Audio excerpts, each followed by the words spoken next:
let's go into class 4, and then let's talk about what happens when you generate a lead. Somebody reached out to you.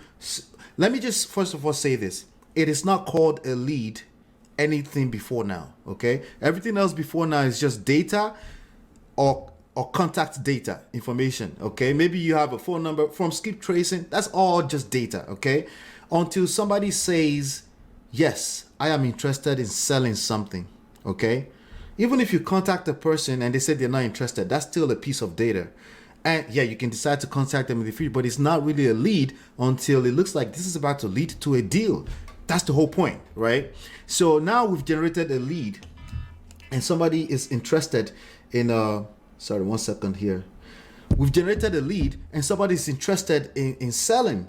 What do you do? It's trying to make an offer. How do you make an offer? Well, we have a formula that we use here. It's 65% of ARV. Let's go ahead and talk about what we have. We have to come up with a maximum allowable offer, MAO. And that's 65% of the ARV. ARV stands for after repair value. Now, this same damn software will come up with the ARV for us. Button, can you go ahead and show us how to come up with ARV for a piece of property? Absolutely, I'd love to do that. So let's, as Ula said, let's say we took the data, we've marketed to the data.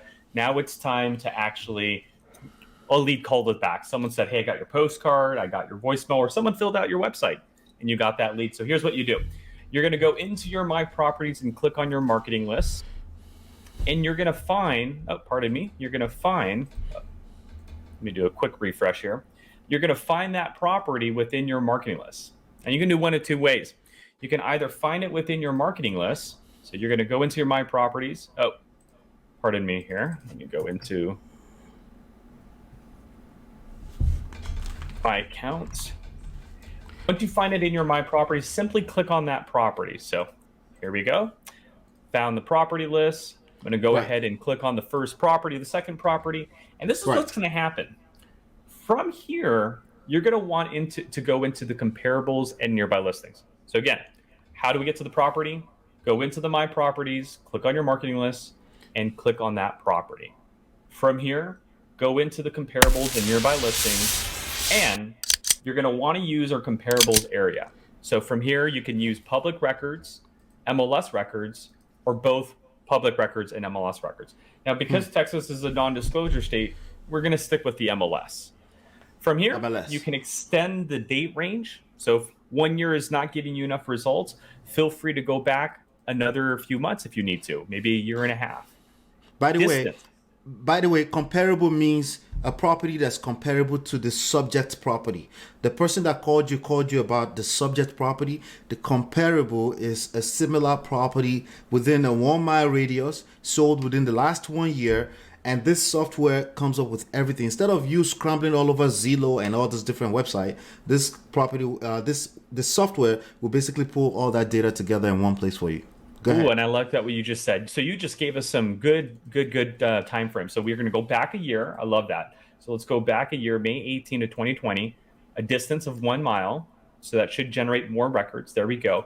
And then the rest is, again, comparables, is that you have a property that's 2 bedrooms and 1.5 bath with a certain square footage. So therefore, we need to look for that. 2 bedrooms, 1.5 bath, certain year built, certain square footage, and isolate properties that are similar, right? Now, some areas, maybe they don't have enough 1.5 bath, maybe they only have the 2 bathrooms. So feel free to put a limit on that. You don't necessarily have to find a 1.5 bath. Sometimes they can turn that 1.5 bath to a 2 bathroom. So what I personally like to do is incorporate the 2 bathrooms in here as well.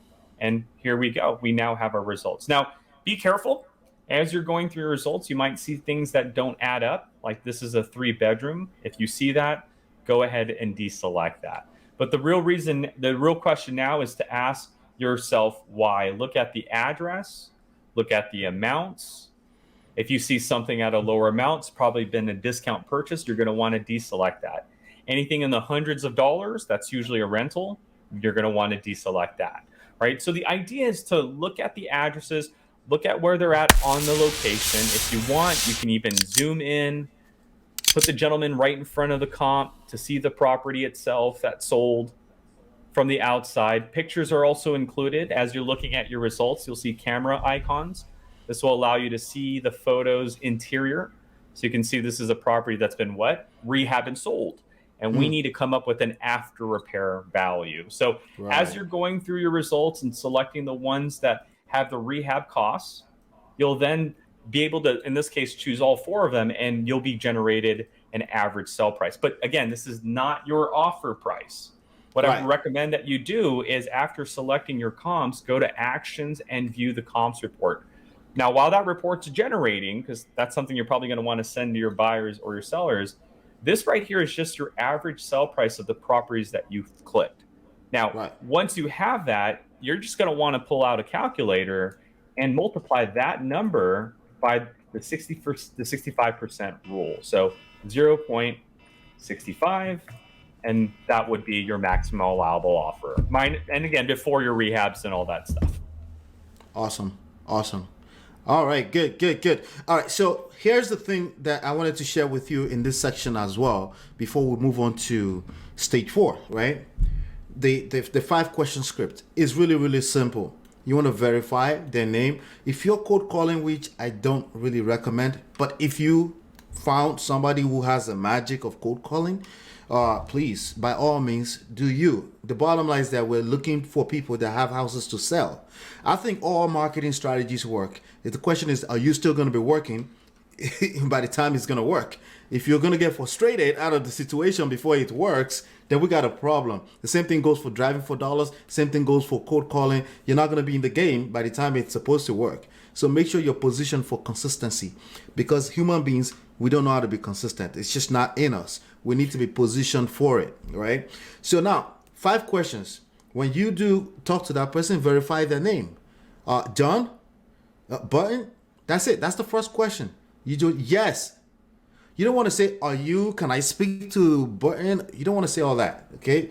Because it doesn't sound familiar. Button? John? Okay? The next thing is say, yes, I'm calling by 123 Main Street. Then shut up. That's the second question right there. Then just shut up. Let them confirm or not, or deny that. If they say, yes, what about it? That means you've confirmed the next question. The third question, let me think. See, I'm trying to come off my top, right? I do have a video coming up on that, by the way. But basically, the last 2 questions, you want to ask them, how soon do they need to sell? Well, before that, why do they need to sell? Then how soon do they need to sell? Okay. Name, verify the property address.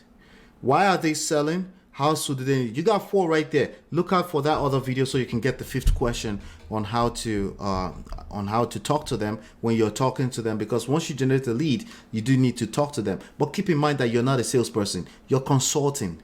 Okay. You're trying to see if there is value that you can provide this person. How are you going to know if there's value to provide them if you don't ask them questions? You're just asking questions. You don't have to give them an offer on the phone right now. Tell them, hey, let me get back to you. I'll call you in about 12 business hours, okay? Let me do some math and I'll get back to you with an offer.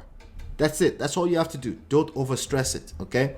And like I said, look out for that other video on the 5 complete questions.